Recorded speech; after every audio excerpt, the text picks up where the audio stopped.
There's no doubt about it, Bali can get pretty crazy. I know about magic mushrooms. He thought he was dead, actually. Look, I think a lot of them do things here in Bali that they wouldn't normally do at home. Alright, we're not going to sugarcoat it. One of the main reasons people come to Kuta is to party hard. It's no surprise then that some people go a little overboard, and if you push it too far, you could land in some seriously hot water.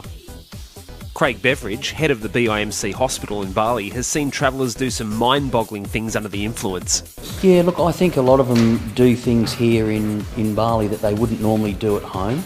As an example, riding a motorbike without a helmet, you just wouldn't do it at home. And the roads are certainly no softer here. The thing is, you can really hurt yourself on these things, especially if you aren't wearing shoes, helmet or pants.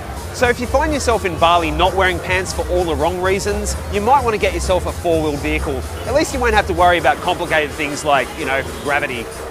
Oh, and if you have travel insurance, you can forget about making a claim if you're seriously wasted. It's just not going to happen.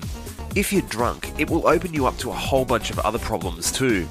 Drink spiking is always a bit of a problem in places like these, so it's vital that you keep your eye on your drink at all times. If you're not careful, who knows what might happen. Yep, there's no doubt that Kuta is a pretty crazy town with practically everything on offer.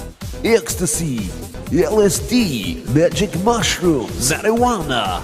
These are all drugs that you can get very freely in Kuta. Where you can also get very freely are jail sentences of up to 30 years, and you could face the firing squad if you're caught in possession of drugs. Awesome. What have you heard about drugs over here?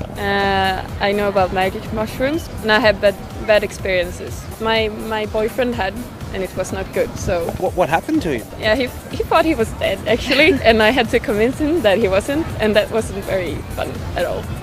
It's pretty easy to go crazy here. The rules are very lax and it's a hedonistic atmosphere, but it's like anywhere else in the world. If you're going to get off your face, you could find yourself in trouble.